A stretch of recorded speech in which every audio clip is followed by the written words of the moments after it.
Değerli arkadaşlar, bugünkü videomuz İslam hukukunda oy kullanmanın hükmü ile ilgili olacaktır. Uzun bir süre hızlı, neredeyse 2 günde bir video çekerek doğrusu bir arşiv oluşturmaya çalıştım. Bunun temel nedeni de final sınavına kadar öğrencilere de yardımcı olması açısından pek çok ilmi videolar çekmiştim. Tabii yaz dönemi girince özellikle son 3 veya 4 haftadır video çekmiyorum. Bugün de bir anlamda bir yükümlülük olarak düşündüm. Odama geldikten sonra da hangi konuyu işleyeyim diye biraz düşündükten sonra oy kullanmakla ilgili bir video çekme ihtiyacı hissettim. Malumunuz gündemimizde daha çok milliyetçilik, ırkçılık, Suriye problemi, daha faşizan söylem diyebileceğimiz hususlar var. Fakat bu konularla ilgili video çekmek biraz cesaret ister diyebilirim. Çünkü çok özgürlüklerin olduğu bir ülkede yaşamıyoruz. En basit ifadelerden dolayı dahi soruşturma geçirmek mümkündür. Ben de siyasi tarafı daha baskın olan konulara girmemeyi tercih ediyorum. Yoksa bu konularda da video çekmek gayet tabii uygun olabilir. Bugün oy kullanmanın hükmüyle ilgili kısaca da olsa bazı hususlara temas etmek istiyorum. Bunun temel nedeni de Türkiye'de Selefilik dediğimiz akım ciddi anlamda güçlenmeye başladı. Özellikle gençler arasında. Yani İslam düşüncesine dair yetkin olmayan, İslam düşüncesine dair ciddi bilgileri olmayan esnaf olsun, gençler olsun, bu insanların Selefi düşünceden etkilendiğini görüyorum. Selefi düşünce, klasik İslam düşüncesinde haşviye dediğimiz, zaman zaman marjinal bazı ehl-i hadis tarafından temsil edilen, belli bir dönem İbn Teymiye ve öğrencileri tarafından hararetli şekilde savunulan, son dönemde de Muhammed bin Abdülvehhab'la beraber Suud merkezli dünyaya yayılan bir düşünce sistemidir diyebiliriz. Yani Muhammed bin Abdülvehhab'dan sonra artık Selefiye dediğimiz bir cemaat, bir ekole dönüşmüştür. Daha önce ehl-i hadis kavramı altında ele alınan bu fikirler zamanla Selefiye dediğimiz mezhepler tarihi açısından ele alınması gereken veya alınan bir ekole dönüşmüştür. Selefiye düşüncesinin temel argümanı veya temel düşüncesi olabildiğince kutsal metinlere literal şekilde bakmaktır. Yani Kur'an olsun, hadis olsun bunları olabildiğince literal şekilde ele alırlar ve böyle yorumlarlar. El-Kaide dediğimiz, IŞİD dediğimiz düşünce de bu Selefi düşüncenin bir ürünü olarak ortaya çıkmıştır. Bunlar büyük oranda 1500 yıl evvel söz konusu olan hayat şartlarına göre dizayn edilen hükümleri günümüzde de uygulamaya çalışırlar. Halbuki hüküm dediğimiz şeyler, yani hükümler kümesi büyük oranda bu Kur'an metni içinde, hadisler için de geçerlidir. Belli bir muhatabı, belli bir coğrafyayı, belli bir zaman dilimini, belli bir dili, belli bir dünya görüşüne sahip olan insanları muhatap olarak seçerek inen, vaz edilen hükümlerden ibarettir. Bu hükümlerde döneme göre bazen illetin yanlış tespit edilmesi, zaman zaman hikmetten, maslahattan, tarihsel bazı olgulardan dolayı değişime uğrar. Bunun pek çok örneğini sahabe döneminde de görürüz. Yani Hazreti Peygamber döneminde müellefe-i kuluba zekat verilirken Hazreti Ömer'in Kur'an ayetinde bu mevcut olmasına rağmen Hazreti Ömer yine içtihatta bulunarak bir hikmet ve illet tespit ederek toplum maslahatını ön planda tutarak bu hükmü onaylamamıştır. Dolayısıyla hükümler zaman, zemin, coğrafya, insanlar, dünya görüşü, o günün şartları ve benzeri pek çok husustan dolayı değişime uğramakta ve o çağın boyasıyla boyanmaktadır. Nitekim İslam'dan önceki şeriatlara bakıldığı zaman dahi bu şeriatlar arasında küçük farklılıklar mevzu bahis edilir. Özellikle furu fıkıhta farklılıkların olduğunu görürüz. Yani Allah dahi hitap ettiği zaman, bir vahiy indirdiği zaman belli bir coğrafyayı, belli bir dönemi, belli bir toplumu dikkate alarak hükümleri vaz eder, hükümleri indirir. Dolayısıyla tarih boyunca bu böyle olduğu için Kur'an için de aynı yöntem, aynı üslup söz konusudur. Yani Kur'an'ı bunun dışında tutup evrensel gibi bilimsel olmayan, ne anlama geldiği de belli olmayan belli kavramlar üzerinden işlemenin tutarlı olduğu kanaatinde değilim. Yani din dediğiniz şey veya şeriat dediğiniz veya hukuk dediğiniz şey zamana, zemine göre değişebilen bazı hükümleri içerdiği gibi kıyamete kadar değişmez, üzerinde icma sağlanan ve dinin temel sabitelerinden olan bazı hususlarında değişmeyeceğini, kıyamete kadar devam edeceğini söyleyebiliriz. Fakat temelde ibadet gibi alanları dışarıda bıraktığımız zaman muamelat dediğimiz daha çok fıkha, yani İslam hukuku dediğimiz alana karşılık gelen bu alan büyük oranda illete, hikmete ve maslahata mebni bir alan olduğunu söyleyebiliriz. Kısaca hükümle ilgili söylediğimiz bu bilgilerden sonra oy kullanmak fıkhi bir hüküm müdür? İtikadi dediğimiz inançla ilgili bir hüküm müdür? Oy kullanmak amelle ilgili olduğu için fıkhi bir hükümdür. Fıkıhla ilgili konular furu fıkıh olarak da ifade ettiğimiz bu alanlar inançla ilgili konular değildir. Yani furu fıkıhla ilgili olan konularda bir yanlışlık yaptığınız zaman, mesela oruç tutmadığınız zaman, zekat vermediğiniz zaman, ki bunlar dinin temel sabiteleri dediğimiz alanlara tekabül eder. Bu tarz şeyleri yapmadığınız zaman dinden çıkmazsınız. Yani amel dediğimiz furu fıkıhla ilgili alanlarda yeter ki var olan kesin emri inkar etmediğiniz müddetçe bunları yapmamanız küfrü gerektirmez. Bunlar amelle ilgilidir. Amel başka bir şeydir. İnanç dediğimiz alan başka bir şeydir. Yani bir şeye inanabilirsiniz, tembellik veya başka nedenlerden dolayı onu yapmamanız mümkündür. Dolayısıyla Allah Kur'an'da devamlı İnnellezîne âmenû ve amilussâlihat, yani ikisini ayrı ayrı zikreder. İman etmek çünkü başka bir şeydir, salih amel başka bir şeydir. Fakat selefi düşünce, yani metinlere büyük oranda literal şekilde bakanlar, amelin de imandan olduğu, yani imanın bir parçası olarak telakki ettikleri için zaman zaman amelden kaynaklı küfrün gerekeceğini ifade etmişlerdir. Halbuki hadislerde men terke salate mutaammiden fakat kefere denilmesine rağmen, yani namaz ki dinin direğidir, onu terk etmenin bir anlamda küfrü gerektirir, literal şekilde okuduğumuz zaman küfrü gerektireceğine dair sayı hadisler mevcut olmasına rağmen Ahmet bin Hanbel dışında hiçbir mezhep imamı, fakih, namazı dahi terk etmenin küfrü gerektireceğini kabul etmez. Çünkü namaz dediğiniz şey amel ve furu fıkıhla ilgilidir. Bir mesele amelle ilgiliyse, eylemle ilgiliyse, yani inançla ilgili değilse bu tarz şeyleri terk etmeniz, yapmamanız küfrü gerektirmez. Bu çünkü itikadi bir mesele değildir. İnanç dediğimiz husus daha çok Tanrı'nın, Allah'ın varlığı, birliği, ona şirk koşmama, nübüvvet, ahiret gibi bazı hususları ifade eder. Ama amel dediğimiz, furu fıkıh dediğimiz alan ise bizim eylemlerimize dair hükümlerdir. Bu eylemlere dair hükümlerimiz zaman zaman farz olabilir, sünnet olabilir, mubah olabilir, mekruh olabilir, haram olabilir. Fakat bunların hiçbiri küfrü gerektirmez. Yeter ki farz olan bir şeyin inkarı söz konusu olmasın. Oy kullanmak amelle ilgili olduğu için, bir eylem olduğu için oy kullanmanın hükmü nasıl oy kullanılırsa kullanılsın, hangi partiye oy verilirse verilsin, bu eylemin küfrü gerektirdiğini söylemek pek mümkün değildir. Çünkü bu bir eylemdir. Siz bazen zalimi destekleyebilirsiniz, bazen mazlumu destekleyebilirsiniz, bazen haklıyı destekleyebilirsiniz. Bu eyleminiz kötü veya iyi olarak da nitelendirilebilir. Fakat bunu bir küfür olarak, dinden çıkma olarak lanse ederseniz bu doğru olmaz. Dolayısıyla oy kullanmak bir eylemdir, furu fıkıhla ilgili bir ameldir, inançla ilgili değildir. Bunu net şekilde ayırdığımız zaman oy kullanma gibi amelle ilgili davranışlardan dolayı bir insanın kafir olduğunu, dinden çıktığını söylemek mümkün değildir.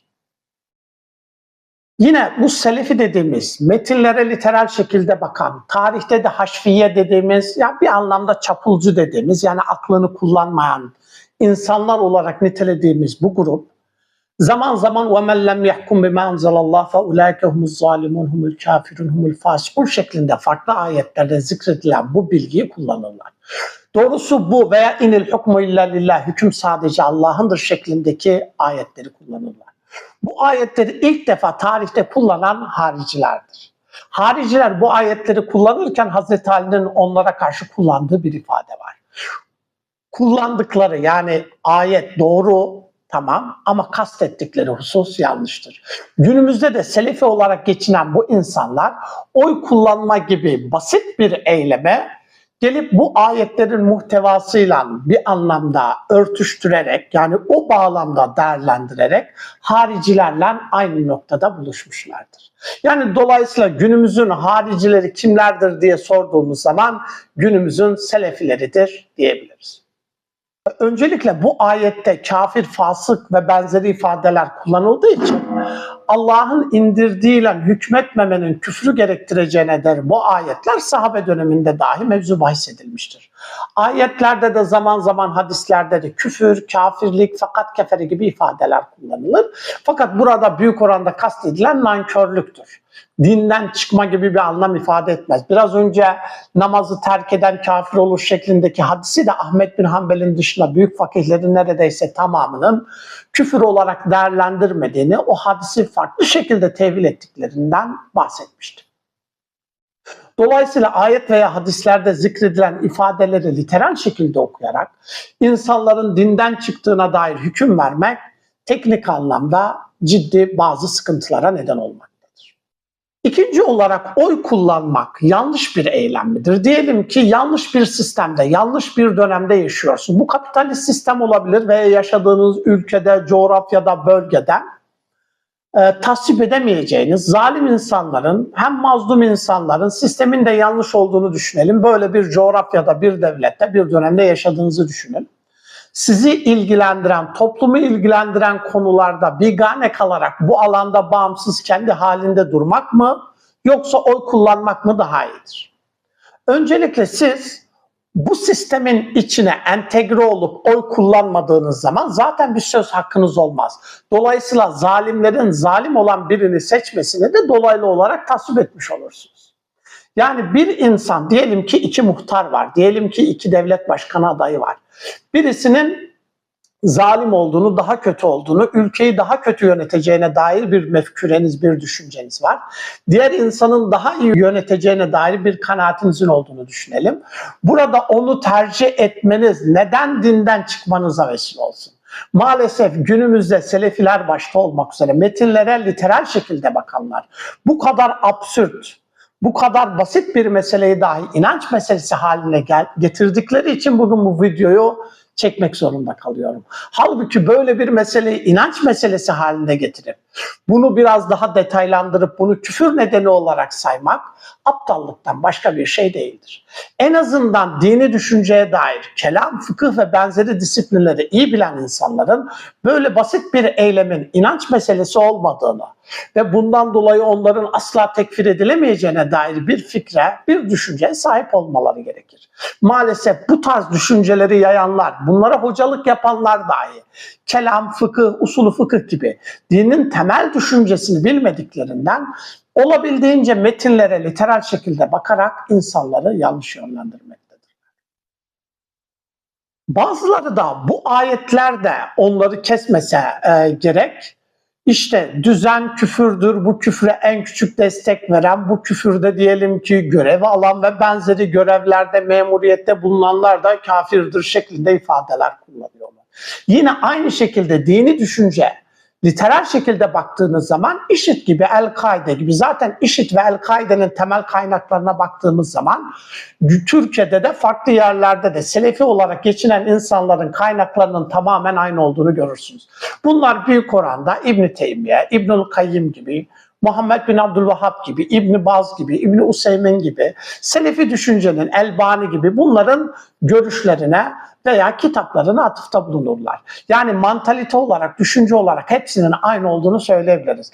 Aralarında küçük bazı farklılıklar olabilir. İşte cihatla ilgili yok, işte cihat olur mu olmaz mı, bugün uygun mu değil mi gibi böyle küçük detaylar anlamında farklı içtihatları, düşünceleri olsa dahi bunların tamamının inanç bağlamında, düşünce bağlamında birbirlerine yakın oldukları, aynı şekilde düşündüklerini söyleyebiliriz. Yanlış dahi olsa bir sistemde görev almak veya bir sistemde diyelim ki daha iyi olan bir insanın idareci olması için oy kullanmak yanlış bir şey midir? Şimdi bunu prensip olarak yanlış görebilirsiniz. Bu sisteme tamamen bir tepki olarak kenarda durabilirsiniz. Bu saygı duyulması gereken bir şey. Fakat bunun yanlış olduğunu, bunun küfür olduğunu, bunun asla yapılmaması gerektiğini söylerseniz bu doğru olmaz. Zira tarihte baktığımız zaman sahabiler içinde dahi gidip Yahudilere, farklı dinlere mensup insanlara çalıştıklarını görüyoruz. Hazreti Ali'nin de bizzat gidip Yahudi'ye çalıştığını biliyoruz. Şimdi Hazreti Ali'nin Yahudi bir insana çalışmasının işte onu desteklemek olduğunu, onu ayakta tutmak olduğunu, böyle akıl yürüterek bunun çok tehlikeli, imani veya ameli açısından çok yanlış olduğunu söylememiz durumunda Hazreti Ali gibi büyük bir zatı dahi töhmet altında bırakırız. Aynı şekilde Hazreti Yusuf gibi bir insan, kendi döneminin Firavun dediğimiz, yani Mısır kralı Firavun olan ve dinle, imanla alakası olmayan, İslam dinini kastediyorum, alakası olmayan bir insanın bir anlamda ikinci adamı olması, onun Maliye Bakanı veya hazineden sorumlu önemli bir memuru olarak görev yapması. Şimdi bu insan o sistem, yanlış olan sistem içinde doğru, adil, güzel bir şey yapma adına bu görevi ifa ettiği zaman bu insan imanından olur mu veya dinden çıkmış olur mu? Dolayısıyla bu düşünceye sahip olan insanlar farkında olmadan hayatın içinde pek çok şeyi ıskalamaktadırlar. Bu insanların büyük çoğunluğunun, yani alınmasınlar ama çoğunun teorik anlamda kafası da basmadığı için maalesef saçma sapan iddialar ortaya atmakta. Sonra bazı insanlar çıkıp bu yanlışları ifade etmek için kitaplar yazmakta, videolar çekmekte. Halbuki bu kadar saçma sapan şeyleri klasik dönemde dahi bir alimin kolay kolay dile getirdiğini bilmiyoruz. Oy kullanma dediğimiz sistem ne Hazreti Peygamber döneminde, ne sahabe döneminde, ne klasik Orta Çağ döneminde mevcut olmadığını rahatlıkla söyleyebiliriz. Bugünkü oy kullanma sistemi, yani bugünkü demokrasi dediğimiz bu sistem çok yeni bir sistem. Elbette tarihte bundan bahsedilmiş, bunun küçük nüveleri söz konusu olabilir. Fakat bütün halkın bir devlet başkanını seçme adına yapılan bu amel çok yenidir. İslam coğrafyasında da farklı bölgelerde de pek bilinen bir uygulama değildir. Dolayısıyla bu uygulama yeni. Yani eğer yeni bir meselede siz bir hüküm ortaya koymak istiyorsanız içtihat etmeniz lazım. İçtihat ederken de bir asıl bulmanız lazım. İllet birlikteliğinden dolayı onun hükmünü de ona vermeniz lazım. Zaten dediğim gibi bu amelle ilgili, eylemle ilgili bir mesele olduğu için en fazla haram bir asıl bulursanız haram diyebilirsiniz. Fakat Hazreti Yusuf'un olayında olduğu gibi, Hazreti Ali'nin gidip gayrimüslimlere çalışmasında söz konusu olduğu gibi, yine Müslümanlar acı, işkence ve baskılara maruz kaldıkları zaman Habeşistan'a, Necaşi'nin hüküm sürdüğü coğrafyada daha rahat hissedecekleri için, yaşamayı tercih ettikleri için, kendileri Habeşistan'dayken Necaşi savaştığı zaman Necaşi'nin kazanması için dua eden bir sahabi neslinden bahsediyoruz. Ki Necaşi Müslüman biri değildi. Ama sırf onlara iyi davrandığı için onu dualarıyla destekleyen bir sahabi grubundan bahsediyoruz. Dolayısıyla bir sistem yanlış olabilir, sisteme tamamen karşı olabilirsiniz. Fakat o sistemde biri daha adildir, daha iyidir, daha iyi yönetir düşüncesiyle onu desteklemeniz, ona oy vermeniz gayet tabii, gayet tutarlı, makul bir şeydir. Ben de pek çok videomda ifade ettiğim gibi bir şey makul ise dine aykırı olamaz. Bir şey akla uygun ise dine aykırı olamaz. Allah da, dinde, vahiyde öncelikle aklımızı kullanmamızı istiyor. Allah pek çok ayette düşünmez misiniz, akletmez misiniz? Akıl olmadığı zaman insan mükellef dahi olamaz. Yani akıl mükellef olmanın dahi temel şartıdır. Dolayısıyla bir şey vicdanlara, akla makul geliyorsa bunun dine aykırı olduğunu söylemeyiz. Aksine dinin emrettiği, dinin uygun gördüğü bir şey olduğunu söylememiz gerekir. Bazı araştırmacılar oy kullanmayı ehven-i şerren kabilinde değerlendirirler. Evet, furu fıkıhla ilgili konularda ehven-i şerren gibi prensipler kullanılabilir. Ehven-i şerren dediğimiz şu, iki aday da kötü dahi olsa, biri diğerine göre daha az kötüyse tercih edilebilir. Örneğin diyelim ki Avrupa'da yaşıyorsunuz. Müslümanlara karşı, Türklere karşı farklı düşüncelere karşı katı, faşizan düşünceye sahip olan sağ partiler var. Bunların yerine gidip daha sol, kendilerine saygılı, haklarını savunan sol bir partiyi desteklemeniz hem aklen hem maslahat icabı doğru bir şeydir. Bunu yapmanız gerekir.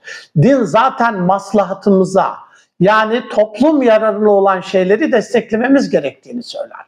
Şayet Avrupa'da yaşıyor olsaydık, böyle sol diyebileceğimiz, yani Müslümanların, yabancıların hakkını savunan partileri desteklemememiz durumunda sağ partilerin güçlenip faşizan yöntemlerle belki orada bize hayat hakkı dahi tanımamaları söz konusu olur. Dolayısıyla insan aklı bunu savunur. Bunun böyle olması gerektiğini söyler. Dolayısıyla ben bu tarz şeyleri ehven-i şerren olarak dahi düşünme ihtiyacı hissetmiyorum. Bir şey topluma, Müslümanlara yararlı ise onu desteklemeleri gayet tabii bir durumdur. İki aday, bu muhtar adayı olabilir. Bir fakültede, bir üniversitede iki farklı aday olabilir. Neresi olursa olsun. Siz kendi oylarınızla daha iyi olan varsa onu desteklersiniz. İkisi de kötüyse, başka bir aday yoksa o iki kötüden daha kötü anlamında ehven-i şerren dediğimiz daha az kötü olanı tercih edersiniz. Yani hayat biraz böyle bir şey. Devamlı bize tercih hakkı sunuyor. Biz bu tercihlerde bulunurken bizim için en iyi olan neyse onu tercih etmeye çalışırız. Son olarak yine bu selefi düşünceye sahip olanların şöyle bir düşüncesi var. Siz birine oy verdiğiniz zaman, birini desteklediğiniz zaman o insanlar ne yaparlarsa yapsınlar tamamını onaylamış olursunuz. Böyle bir düşünce yok. Ne fıkıh açısından ne inanç açısından. Siz birini desteklediğiniz zaman, bir eylemde bulunduğunuz zaman buradaki Hazreti Peygamber'in dediği gibi innemel a'mal bin niyyat. Yani birini vekil olarak tayin ettiğiniz zaman onun yapacağı her şeyi desteklediğiniz anlamına gelmez. Zaman zaman birine vekalet verirsiniz, birini muhtar ilan edersiniz, biri vekil veya devlet başkanı ilan edersiniz. 2 ay sonra, 3 ay sonra dahi artık ondan şikayetçi olup onun yaptığı hiçbir eylemi tasvip etmeyebilirsiniz. Veya farklı açılardan, farklı nedenlerden dolayı diğerine göre nispeten daha iyi olduğu için desteklersiniz. Fakat o insan yapacağı pek çok kötü şeyi tasvip etmezsiniz. Yani bu insanların akıl yürütme biçimini anlamak hakikaten mümkün değil. Yani oy kullanmak haramsa, küfürse bunu neye kıyas ederek yapıyorsunuz? Kıyas ettiğiniz şey hakikaten ne? Böyle literal metinlerden, lafızlardan, basit basit akıl yürütmelerle bunu ortaya koymanız pek mümkün değil.